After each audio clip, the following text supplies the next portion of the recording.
Scooby-Doo Meets Batman is a compilation DVD that combines the two episodes of the new Scooby-Doo movies that feature DC Comics characters Batman and Robin. It's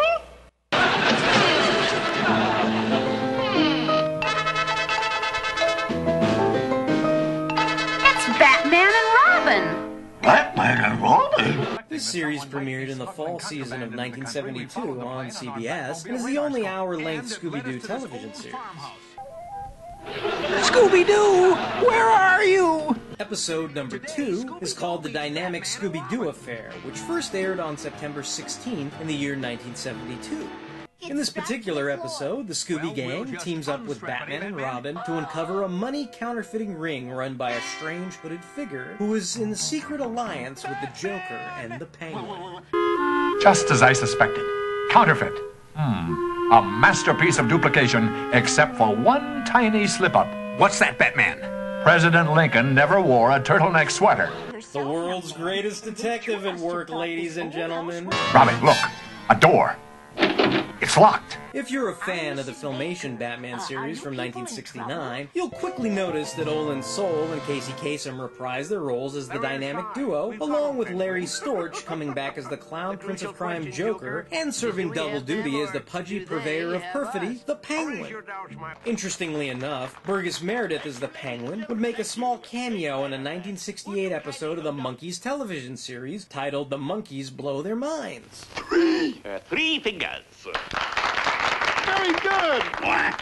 Episode number 15 is titled The Caped Crusader Caper, which first aired on December 16th in the year 1972. This episode sees Mystery Incorporated teaming up with Batman and Robin yet again when one Professor Flaky is kidnapped by the Joker and the Penguin. Holy double dealers, the Joker and the Penguin. They've teamed up.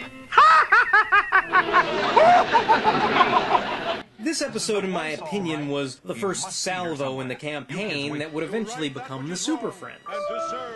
First, Batman and Robin show up here on Scooby-Doo, then this was followed by Wonder Woman and Superman making appearances on the Brady Kids, where you could see the higher-ups testing the waters for something like the Super Friends. Never mind the way Professor Flaky here provides the blueprint for every misguided or clueless inventor/scientist that would show up in the 1973 Super Friends series. We know you've perfected a new invention, Professor Flaky. We might be interested in buying it if we knew what it was. I told you, it's not for sale. Besides, what would you do with a sighing flute? A sighing flute? I mean, a flying suit. Speaking of clueless, one thing that seems to remain consistent regardless of the version of Batman you watch is the ineptitude of the Gotham City PD. Gentlemen, you may take them away. Right. Hold it. He meant the other way around. Your Gotham City tax dollars at work, ladies and gentlemen. By the time I first saw these episodes, it was in the heyday of the 1989 Batman film's release and the revival of all things Batman, Scooby-Doo Meets Batman included. Though by now I had already been exposed to the Joker of Frank Miller's Dark Knight Returns and Alan Moore's The Killing Joke and of course Burton's Batman film, so I sorta always wondered what the Joker needed with a scary costume. I figured he should be pretty damn scary all on his own rather than needing to dress up as a skeleton man who should be off beating up Daniel-san and Karate Kid, or a dryad tree spirit that looks like he belongs in the Shire smoking a pipe with Gandalf.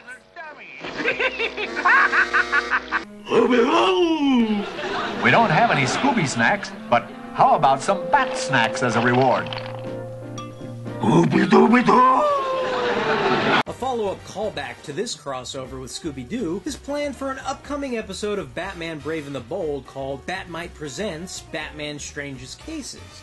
Apparently the show's usual version of Batman won't appear in this episode at all, and instead it'll be 3 exceedingly weird segments featuring wildly different fictional versions of Batman, including a recreation of the Hanna-Barbera Scooby-Doo Meets Batman crossover.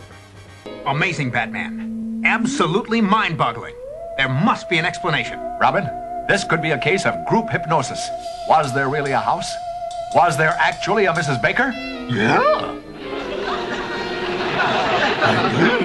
Or was it all some kind of dream? I understand how you feel. Do you?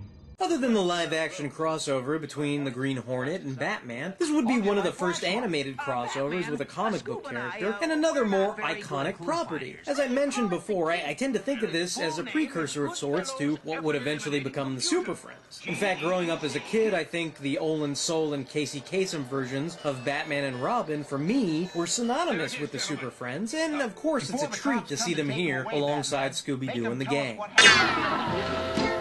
Batman, like when we get to the Batcave, could I get a little snack? Yes, Shaggy, we'll all have a snack. Bat milk and cookies for everyone.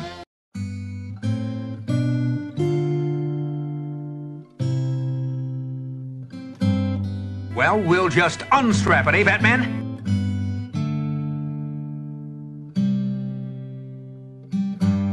Now, Pengy Wengy.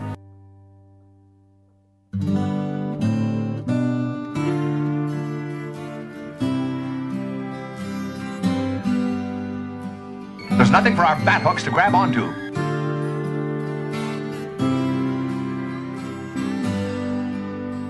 Right. We'll get to the bottom of it by staying on top of it.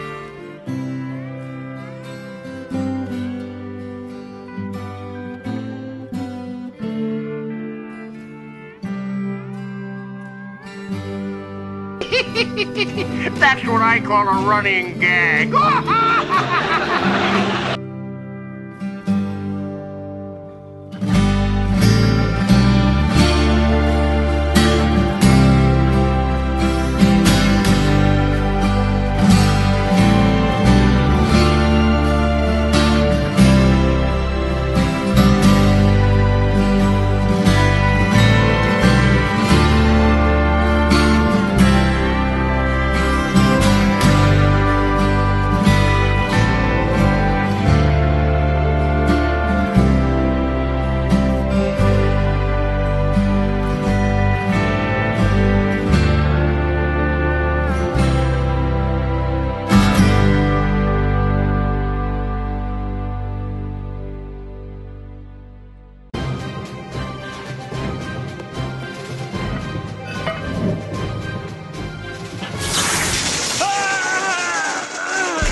Holy manhole!